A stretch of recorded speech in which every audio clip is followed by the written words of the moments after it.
Hello everyone, कैसे हो आप सभी लोग।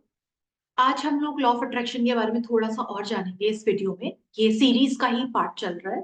मेक श्योर आप डे वन से सीरीज देखना शुरू करें ताकि आपको अच्छे से समझ में आए लॉ ऑफ अट्रैक्शन। जैसे मैंने लास्ट वीडियो में बताया था, जैसे पहले वाला वीडियो था, कि आपको बहुत क्लियर होना होगा कि आपको एग्जैक्टली चाहिए क्या। क्योंकि जितना ज्यादा आप क्लियर होगे, जैसे मैं अगर जैसे फॉर एग्जाम्पल मैं कोई चीज चाहती हूँ, जैसे मैं एक पर्टिकुलर टाइप की गाड़ी चाहती हूँ, है ना। एक जैसे फॉर एग्जाम्पल मर्सिडीज मैं चाहती हूँ, तो मुझे क्लियर होना पड़ेगा कि मुझे मर्सिडीज चाहिए। अब मर्सिडीज एक नहीं, कई तरीके के है, मॉडल्स अलग है, कलर्स अलग है, फीचर्स अलग है।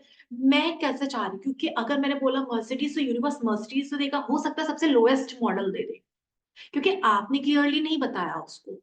ठीक है। तो एक आपको एकदम क्लियर होना पड़ेगा कि मुझको ये चाहिए, ऐसा ऐसा इस चीज में है। बेसिकली क्या है ना, हमारा जो सबकॉन्शियस माइंड है और जो सुपर कॉन्शियस माइंड है जिसे हम लोग यूनिवर्स भी कहते हैं, गॉड भी कहते हैं, वो कनेक्टेड है। हमारा subconscious mind and super conscious mind connected.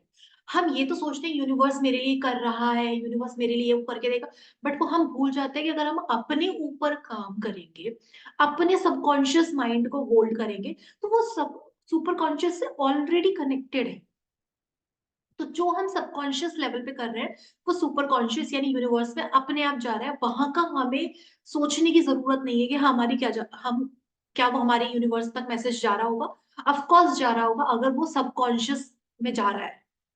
ठीक है। इसलिए बोला जाता है कि सबकॉन्शियस को रिप्रोग्राम करो, सबकॉन्शियस लेवल पे काम करो, सबकॉन्शियसली उसको फील करो, क्योंकि सबको पता है कि सबकॉन्शियस सुपर कॉन्शियस से कनेक्टेड है। यहाँ पर जो कॉन्शियस माइंड होता है, इसका सिर्फ एक ही काम होता है, वो आपको सिर्फ ये समझाने का कि आपको एग्जैक्टली चाहिए क्या। वो सबकॉन्शियसली आप नहीं कर पाओगे अगर जैसे मुझे मर्सिडीज चाहिए, तो वो मेरा कॉन्शियस माइंड मुझे बताएगा ना, सोच के कि मर्सिडीज यानी मर्सिडीज का रॉयल ब्लू कलर, इस तरीके का लोगो, ये इंटीरियर, ये सब, ये कौन आपको बताएगा? Conscious mind. इसलिए कॉन्शियस माइंड इंपॉर्टेंट है। लेकिन जैसे आपको क्लैरिटी मिल गई, अब उसको विजुलाइज करना, फील करना, अफर्म करना उस चीज को होते हुए देखना, ये किसका पार्ट है? सबकॉन्शियस माइंड का। कॉन्शियस माइंड आपको सिर्फ क्लैरिटी देने के काम आता है, सिर्फ क्लैरिटी देने तक ही है, कि आपको समझ आए एग्जैक्टली आपको क्या चाहिए। सोचने की जो शक्ति होती है वो कॉन्शियस से आती है, सबकॉन्शियस उसमें इमोशंस ऐड करता है। इसलिए बोला जाता है कि कॉन्शियस पार्ट सिर्फ हमारा 5% है, सबकॉन्शियस 95% है। क्यों? क्योंकि हम कोई चीज सोच तो लेते हैं, फिर हम उसको इतना महसूस कर लेते हैं, उस चीज में इतने इमोशंस लगा देंगे, बैठे बैठे पुरानी पुरानी यादें याद करने शुरू कर देंगे, जो बहुत नेगेटिव है। क्यों? कॉन्शियसली आप कंट्रोल में हो, क्योंकि वो सब चीजें आपके पीछे बैकग्राउंड में चल रही है। ठीक है। तो अब यहाँ पर समझने वाली बात ये है, और सबसे अमेजिंग चीज भी यही है, कि सबकॉन्शियस माइंड इतना ज्यादा ओबीडियंट है, इतना ज्यादा ओबीडियंट है। अगर आप अपने सबकॉन्शियस माइंड को ये कह दोगे कि अभी सिर्फ इस चीज के बारे में सोच, जब तक अगला थॉट नहीं आएगा, आपका सबकॉन्शियस माइंड सिर्फ उस चीज के बारे में सोचेगा। और सबकॉन्शियस माइंड में हमेशा, जैसे आप सबकॉन्शियस माइंड को अपना विजन देना चाह रहे हो, या कुछ कुछ भी मैनिफेस्ट करना चाह रहे हो, सबकॉन्शियस माइंड सिर्फ और सिर्फ पिक्चर्स की भाषा को समझता है। आप वर्ड्स बोलते रहो, आप कुछ भी अफर्म करते रहो, सबकॉन्शियस माइंड कभी भी उसको एक्सेप्ट नहीं करेगा, वो समझ उसको दिखेगा ही नहीं। अब जैसे मैं आपको बोलूं कि आपके सामने एक शब्द का नाम लूं, जैसे मैं बोलूं आपको एप्पल। ठीक है। तो इस मेरे माइंड में, सबकॉन्शियस माइंड में, जैसे एप्पल का आईफोन, ठीक है, एप्पल का फोन, वो मेरे माइंड में है। आपके माइंड में रेड एप्पल आया होगा, किसी के लैपटॉप आया होगा, किसी का कुछ आया होगा, किसी का ग्रीन एप्पल आया होगा, है। तो जिस जिसके माइंड में जो जो इमेज थी, शब्द बोलती, वो इमेज माइंड में आ गई। अब मैं बोलूं लिफ्रोडिएगो। अब मैं आपको बोलूं लिफ्रोडिएगो, आपने ये शब्द कभी सुना ही नहीं, आपके माइंड में कोई पिक्चर नहीं है, कोई पिक्चर नहीं है, क्योंकि इससे रिलेटेड आपके माइंड में कुछ भी स्टोर नहीं। ठीक है। अब जो चीज आपने शब्द कभी सुना ही नहीं, उससे रिलेटेड माइंड में कोई इमेज है ही नहीं, तो आप खुद सोचो कि सबकॉन्शियस माइंड क्या चीजों पे काम करता है, किस चीज पे काम करता है? वो सिर्फ पिक्चर्स पे काम करता है। आप अगर अपने माइंड को, जब जो चीज आप अफर्म कर रहे हो, जो मैं अफर्म कर रही हूँ कि थैंक यू यूनिवर्स मुझे मर्सिडीज कार देने के लिए, थैंक यू, मैं अफर्म कर रही हूँ, तो मेरे माइंड में वो मर्सिडीज कार आ रही है। वो कलर आ रहा है, वो इंटीरियर आ रहा है अपने आप, अफर्मेशन के साथ साथ। ऐसे मेरा माइंड रिप्रोग्राम होता है। तो आप कोई भी अफर्मेशन बनाओ, उसको ऐसे मत बोलो थैंक यू देने के लिए, नहीं, वो काम नहीं करेगा जब तक उससे रिलेटेड माइंड में इमेज नहीं बन रही है। अगर इमेज बन रही है, इसका मतलब है सबकॉन्शियस माइंड को पहचान है कि आप क्या बोल रहे हो, वो समझ पा रहे हैं। कभी कभी क्या होता है हम लोगों के संग, जैसे मैं बोल रही हूँ मर्सिडीज का, लेकिन माइंड में आ रहा है यार ये काम तो रुका हुआ है, कुछ और थॉट चल रहा है, माइंड में कुछ और इमेज बन रहा है, आप बोल रहे हो बट माइंड में कुछ और बन रहा है, तो वो कनेक्टेड नहीं है। मैंने क्या बोला था, आपके थॉट्स और आपके फीलिंग्स कनेक्ट होने जरूरी है। ठीक है, आपके थॉट्स आपके माइंड को एक पिक्चर देते हैं। अगर मैं ये बोलूँ कि अच्छा मुझे घूमने के लिए इस वेकेशन पे जाना है, तो वो वेकेशन ऑटोमेटिकली, उसका जो भी पिक्चर मैंने कहीं पे भी देखा होगा मेरे माइंड में अपने आप आ जाएगा ऑटोमेटिकली, क्योंकि माइंड सिर्फ पिक्चर्स की भाषा को समझता है। तो अब से आपको जो कुछ भी चाहिए, जो कुछ भी चाहिए, मैंने उस दिन से पहले वाले में बोला था क्लैरिटी आप ले लो कि आपको चाहिए क्या।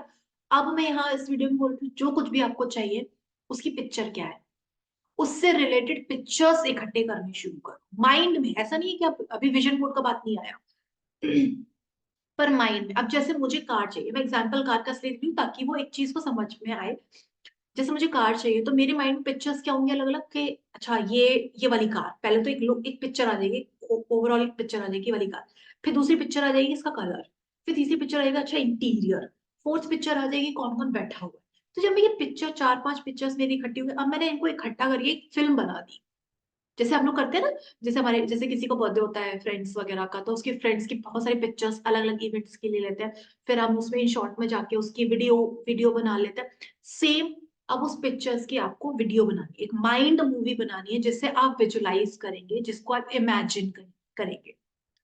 तो इसके लिए बहुत ज्यादा इंपॉर्टेंट, क्योंकि माइंड को एक ही तरीके से आप कोई भी बात पहुंचा सकते हो, वो है आपके पिक्चर्स के थ्रू। ठीक है, पिक्चर्स आपने पहुंचा दिया माइंड को। अब यहाँ सबसे जो की पॉइंट है, जो उस पिक्चर को आपके पास खींच के लाएगा, आपने माइंड में पिक्चर रखा, वो यूनिवर्स को समझ आ गया कि अच्छा ये पिक्चर पिक्चर कर रही है, मेरे को सड़कों पे गाड़ियां दिख जाएगी, मुझे लोगों के पास मर्सिडीज दिख जाएगी सेम कलर, ऐसे कुछ न्यूज आनी शुरू हो जाएगी मेरे सामने। बट वो मुझ तक नहीं आई है। क्यों नहीं आई है? क्योंकि अभी भी एक इंपॉर्टेंट स्टेप रह गया। क्या स्टेप रह गया? वो स्टेप ये है कि मैंने पिक्चर तो बना लिया, पिक्चर तो मैंने देख लिया, लेकिन मैंने उसमें फीलिंग्स नहीं ऐड किए। मैंने यूनिवर्स को बताया ही नहीं कि जब ये मेरे पास होगा तो ये मुझे कैसा फील देगा, मुझे लगेगा कैसा। अब तक मैंने पिक्चर बता दी थी उसको कि अरे मेरे को मर्सिडीज चाहिए, रॉयल ब्लू कलर या मैट ब्लैक कलर, ऐसे लोगो, ऐसे इंटीरियर, ये सब मैंने बता दी। बट जब वो मेरे पास आएगी तो मुझे महसूस कैसे होगा, मैं कैसे खुश होंगी, वो तो मैंने यूनिवर्स को बताया ही नहीं। तो उसको पता ही नहीं कि ये आपको चाहिए। वो, उसको पता कैसे चलेगा यूनिवर्स को कि ये आपको चाहिए, जब आप उसको महसूस करना शुरू करोगे पहले से कि वो ऑलरेडी आपके पास है। ये की पॉइंट है, ये की पॉइंटर है। ठीक है, हमने सबसे पहले क्या किया, हमने क्लैरिटी लाई कि हमको चाहिए क्या, मुझे मर्सिडीज गाड़ी चाहिए। फिर क्लैरिटी मिल गई, हाँ चलो मेरे को मर्सिडीज गाड़ी चाहिए। अब उसकी पिक्चर्स बनानी शुरू करेंगे, अच्छा ये इस तरीके का इंटीरियर, ये लोगो, ये कलर, ये बैठे हुए हैं हम सारे लोग, ऐसे ड्राइव कर रहे हैं, ये साउंड, ये फ्रेग्रेंस उसके अंदर की। पिक्चर्स बना लिया मैंने, इसको अब मूवी बना दी। अब मैंने इसको मूवी बना दी, अब मैं इसको देख रही हूँ।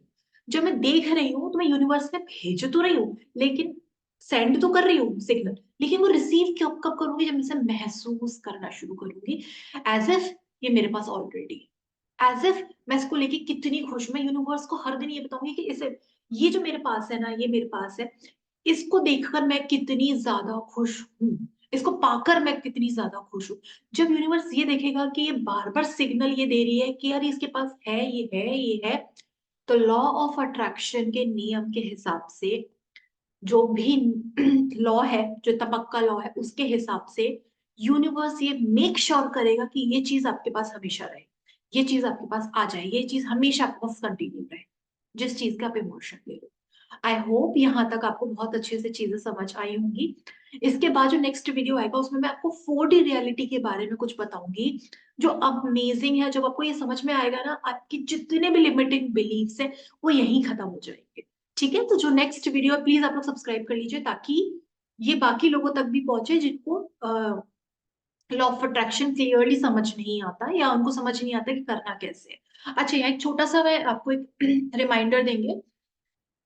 हमारी जो होपनोपोनो की फ्री क्लास है वो वीक में 2 या 3 बार होगी। टाइमिंग्स मैं आपको बता दूंगी। तो वो फ्री क्लास रहेंगी, लेकिन जो मेरा पेड क्लास होता है होपनोपोनो का, जिसमें मैं डिफरेंट चीजें ऐड करती हूँ, जिसमें मैं प्रॉपर प्रैक्टिस करवाती हूँ, वो पेड क्लास है, वो अलग ही रहेगा। वो फ्री का पार्ट नहीं है, वो पेड क्लास अलग रहेगा जो हर दिन चलेगा। वो आई थिंक कुछ दिन के बाद शुरू हो जाएगा पेड फिर से होपनोपोनो प्रैक्टिस, क्योंकि उसमें मैं भी अपनी प्रैक्टिस कंटिन्यू करती हूँ। तो अगर आपको वो ज्वाइन करनी है, क्योंकि वो बहुत बेनिफिटेड है, तो आपको मैं नीचे एक नंबर फ्लैश कर दूंगी, जिसमें आप डिस्क्रिप्शन में या ग्रुप आ जाएगा, जिसमें आप वो ग्रुप या मुझे व्हाट्सएप कर दीजिए, तो मैं आपको उस ग्रुप में ऐड कर लूंगी। क्योंकि बहुत जल्दी हम 3 या 4 दिन के बाद हम लोग अपना पेड होपनोपोनो शुरू करने वाले हैं। हर बार की तरह जितने लोगों ने अभी तक होपनोपोनो प्रैक्टिस किया, सबको बहुत अच्छे रिजल्ट्स मिले हैं। लेकिन अगर आप फ्री करना चाहते हो, तो वो हफ्ते में 2 दिन रहेगा। वो मैं आपको बता दूंगी कि किस दिन हम लोग प्रैक्टिस कर सकते हैं, आप वो भी ज्वाइन कर सकते हो, बट कंटिन्यूएशन में करना होगा।